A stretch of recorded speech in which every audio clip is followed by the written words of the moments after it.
Yes, my dear friends, insurance regulatory and development authority of India, इसका नाम आपने definitely सुना होगा. You must have heard this name. This organization is the regulator of insurance sector in the country. Like RBI regulates bank, it regulates the insurance sector of the country.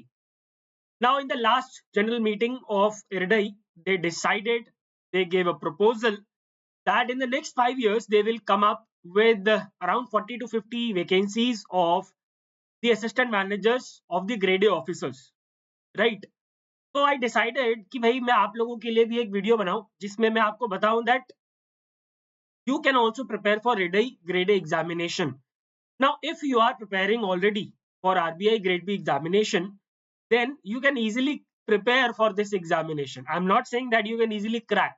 You can easily prepare for this examination. Okay, because there are a lot of overlaps between RBI and IRDAI exams. So if you are preparing for RBI grade B, this exam is for you.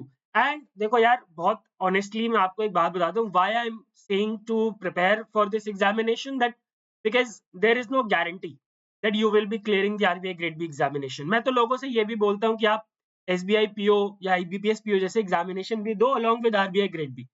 इतना ज्यादा competition है, इतने ज्यादा competition में you must not rely on only one examination. और ये हर aspirant के लिए वैलिड है ये बात, चाहे वो यूपीएससी का एस्पिरेंट है या एसएससी का एस्पिरेंट है. ठीक है. So similarly, you should be focusing on IRDAI grade A examination. So today in this video, I am going to tell you all the details of this examination, right from the eligibility, the exam pattern, the syllabus, the salary, and I'll also talk about the important dates. I'll also talk about the notification expected date. Okay, chaliye. And right after that, right after this video, I will leave up to you whether you want to prepare for this examination or not. Okay, chaliye. Start करते हैं with the very first thing, that is the eligibility criteria. So for all the UR, EWS and OBC category student, graduation is required with minimum 60% marks. And there is no such criteria like we have in RBI. अगर RBI में 60% marks graduation में ना हो तो masters में 50%, 55% marks भी चलते हैं. ठीक है, this is not the case here. Here only graduate will work, but in graduation you need 60% marks. If you are from SC or ST category, there is a 5% relaxation you will be getting in your graduation marks. Okay. Now, if your university gives you CGPA instead of marks, then your university mark sheet, then your final mark sheet must be having the conversion formula where through which you can easily convert your CGPA to percentage. Okay. But in case your university is not providing the conversion formula, then in that case you will have to follow this conversion formula provided by IRDAI itself. Okay. If you have 6.75 CGPA, then you have 60% marks. 6.25 55%, 5.75 50%. Okay. यानी कि according to this table, your CGPA must be 6.75 or more, and if you are from UR, EWS or OBC category, 6.25 or more for the SC and ST category. ठीक है, but याद रखना, this table will only be referred if your university has not provided the conversion formula. अब ज्यादा smart बनने की कोशिश मत करना यहाँ पे कि 6.75 तुम्हारे यूनिवर्सिटी के कन्वर्जन फॉर्मूला के हिसाब से आ रहे हैं 59% मान लेते हैं, और इसके हिसाब से आ रहे हैं 60%, तो कोई फर्क नहीं पड़ेगा. जो तुम्हारी यूनिवर्सिटी में कन्वर्जन फॉर्मूला होगा वही फॉलो होगा. ठीक है, चलिए. एज कितनी है जी? Minimum age to give this examination is 21 years for all the categories. The maximum age is 30 years, which means the candidate must not have attained the 30 years. अगर 30 साल आपके कंप्लीट हो गए हैं then you cannot give the exam. ठीक है. For SC ST there is a 5 years of age relaxation. ठीक है, यानी कि they can give examination up to 35 years of age. OBC candidates can give the examination till 33 years of age. And if there is a case of person with benchmark disabilities, if there is UR or EWS benchmark person with benchmark disability, then 10 years of age relaxation. OBC PWBD 13 years age relaxation. SC ST PWBD 15 years of age relaxation. ठीक है. अब एक बात याद रखेंगे, ऐसा नहीं होता है कि let's say you are a person with benchmark disability, then you are saying that I will be getting 15 years of age relaxation, and if you belong to SC category then you will get 5 years extra. नहीं, वो 5 साल इसमें आपके already जोड़ दिए गए हैं, जो एससी के 5 साल है, ठीक है। तो डबल डबल बेनिफिट सरकार कभी नहीं देती। For ex serviceman and commission officers it is again 5 years. The 5 years of age relaxation is provided. ठीक है, so that is all about the age eligibility and the educational eligibility. ठीक है, now let's talk about the exam pattern. So the examination will be conducted in 3 phases: phase 1, phase 2 and interview. ठीक है, the phase 1 will be qualifying in nature, but of course you need to secure the minimum cutoff marks. What do I mean by qualifying is that for final selection, the merit will be decided based on the phase 2 marks and the interview, as is the case with RBI Grade B as well, right? What is the pattern of phase 1? In phase 1, they ask you question from quant, reasoning, English and general awareness. Okay, same as that of RBI, but the level of RBI is too high than that of IRDAI. जो IRDAI के questions का level है, that matches with the NABARD grade A level and SEBI grade A level. ठीक है, तो ये भी आसान है। तो अगर आप आरबीआई की प्रिपरेशन कर रहे हैं तो आपको फेज 1 में तो कुछ करना ही नहीं है भाई, एक्सेप्ट आपको मॉक टेस्ट लगाना है। और एक चीज और, जीए वाले पोर्शन में you need to focus more on the insurance related current affairs, ठीक है। Let's come to the number of questions. 40 questions each from all the subjects and 40 marks maximum, ठीक है। 40 questions each and 40 marks maximum. Total 160 questions होंगे, 160 marks होगा, which means you will get 1 mark for each question, and in case your question is incorrect, 1/4 marks will be deducted. 1/4 marks will be deducted. ठीक है, there will be a composite time of 90 minutes, which means आपको total 1.5 hours मिलेंगे। कोई भी sectional timings यहाँ पे नहीं होगी। जैसे आरबीआई में आपको पता है सेक्शनल टाइमिंग है कि अगर आपको जीए के लिए 25 मिनट दिए गए हैं तो आप उसी 25 मिनट में जीए कर सकते हैं, बट यहाँ पे ऐसा नहीं है। कंपोजिट टाइम मिलेगा 90 मिनट्स का, and when you have the composite time, then you can easily shuffle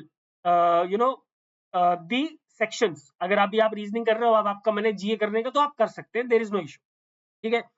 cut off लेकिन आपको सेक्शनल भी क्वालिफाई करनी पड़ेगी, and there will be obviously an overall cut off, ठीक है। तो अगर आप आरबीआई की तैयारी कर रहे हैं तो फेज 1 में तो मुझे नहीं लगता कि आपको कोई परेशानी होनी चाहिए, राइट। फेज 2 पे आओ। Phase 2 में there will be 3 papers: English, economic and social issues impacting insurance, and third insurance and management. ठीक है, so here what is that one area you have to focus, that is the insurance.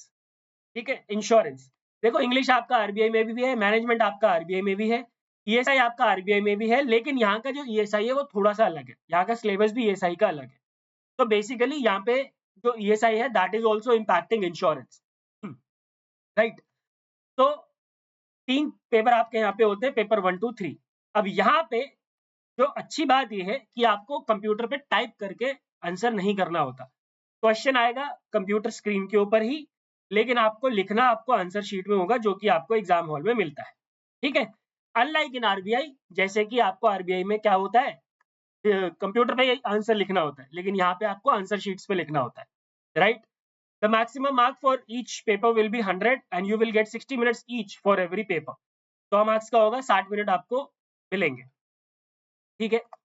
Interview की अगर हम बात करते हैं तो as I already told you that the candidates securing minimum cutoff marks in phase 2 are called for interview, and do remember in phase 2 there is no subject wise cutoff. ऐसा नहीं है कि इंग्लिश, ईएसआई और insurance and management का अलग अलग cut off आएगा, no, there will be a combined cut off out of 300 के में से टोटल कट ऑफ होगा, ठीक है।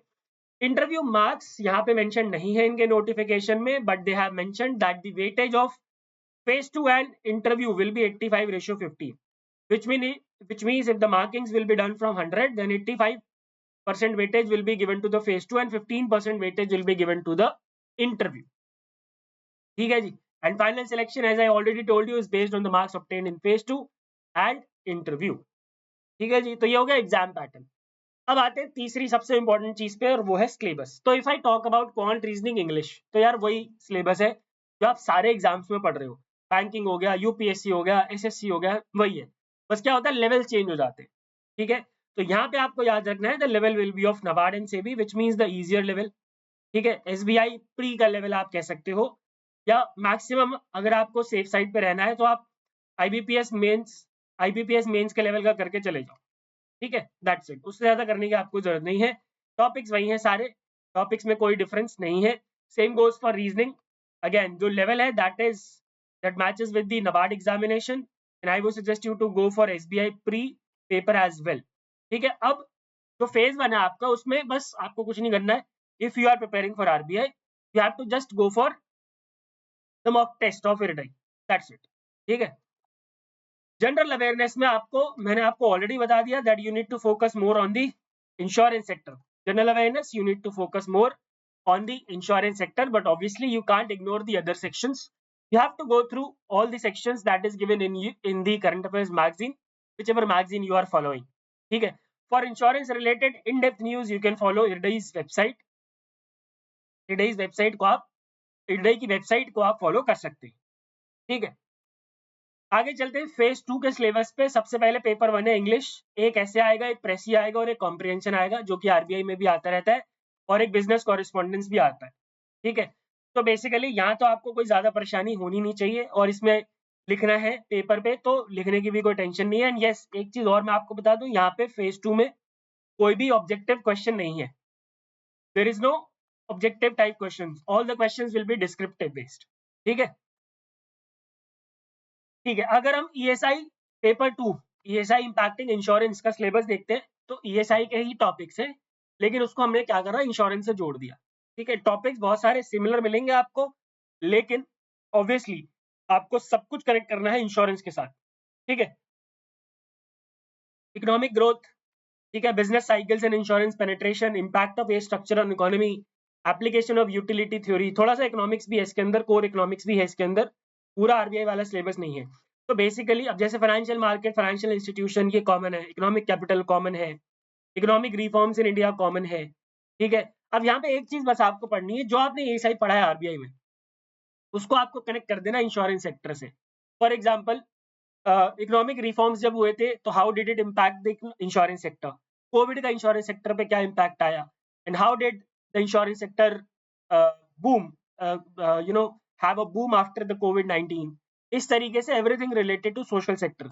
In fact if you are covering the schemes, जैसे यहाँ पे स्कीम्स मेंशन्ड है, हेल्थ इंश्योरेंस स्कीम, तो all the insurance related scheme, जितनी भी इंश्योरेंस रिलेटेड स्कीम है, सारी करके जाओ, चाहे हेल्थ इंश्योरेंस है, चाहे लाइफ इंश्योरेंस है, जीवन ज्योति बीमा योजना, सुरक्षा बीमा योजना, अटल पेंशन योजना, ठीक है, जितनी भी इंश्योरेंस रिलेटेड स्कीम है, सारी करके जाओ, ठीक है।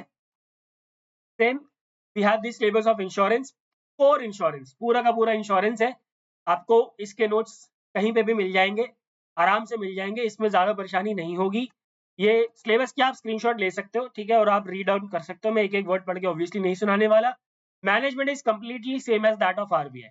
If you are preparing for RBI, it is you don't have to study management अलग से।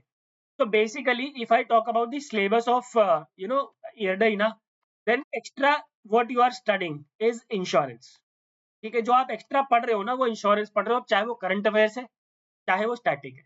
आई एग्री कि ESI भी पढ़ रहे हैं, थोड़ा सा अलग है, लेकिन ESI भी क्या है, इम्पैक्टिंग इंश्योरेंस, ठीक है ना। तो बेसिकली आपको जो एक्स्ट्रा पढ़ के जाना है other than RBI syllabus, that is insurance, ठीक है। ऑब्वियसली आपको यहाँ पे फाइनेंस नहीं पढ़ना, आपको यहाँ पे एनुअल सर्वेस जैसे टॉपिक्स नहीं पढ़ने, क्वांट रीजनिंग इंग्लिश RBI के लेवल वाला नहीं पढ़ना, राइट। चलिए, अब आते हैं सैलरी पे, जिसका वेट सबको बहुत बेसब्री से रहता है, और रहे भी क्यों ना, क्योंकि देखो हम सब पैसों के लिए ही काम करते हैं यार, पैसे नहीं मिलेंगे तो कोई भी काम नहीं करता, ये बेकार की बात है। हम में से कोई भी सोशल वर्क करने नहीं जा रहा है RBI में या IRDAI में, सबको पैसा चाहिए और अच्छा चाहिए, और यहाँ पे अच्छा ही मिल रहा है भाई। आप देख सकते हो 1,46,000 अप्रोक्सीमेट है। अब इस 1,46,000 में अगर मैं अलाउंसेस और जोड़ देता हूँ, और अलाउंसेस ये जो अलाउंसेस है, इसके अलावा भी अगर मैं इसमें अलाउंसेस जोड़ देता हूँ और इसमें से टैक्सेस माइनस करता हूँ, तो जो आपके हाथ में, यानी कि हर महीने आपके अकाउंट पे जो आता है, वो आता है लगभग 1,20,000, 1,20,000 से लेके 1,30,000 के बीच में आपके अकाउंट में पैसे आते हैं, ठीक है। Which is a very handsome salary to start with. अगर आप 21 साल के हैं, इनफैक्ट अगर आप 25-26 के भी है यार, तो भी 1,20,000 पे इन हैंड अगर स्टार्टिंग में आ रहे हैं, तो विच इज अ गुड सैलरी, ठीक है। I hope it is clear. Talking about the exam dates, so in 2023 the notification came out in the month of April. In 2024 it was released in the month of August, and as per the current sources, sources कह लो या logic कह लो या references कह लो, the notification will be out somewhere in the month of July और August. ठीक है जी, जुलाई और अगस्त में, जुलाई या अगस्त में इसका नोटिफिकेशन आ जाना चाहिए। And the phase 1 examination will be conducted somewhere around October and November. ठीक है, तो अभी बहुत टाइम है, you can easily prepare for this examination. I hope you guys have understood that आपको बहुत ज्यादा एक्स्ट्रा पढ़ने की जरूरत नहीं है if you are preparing for RBI.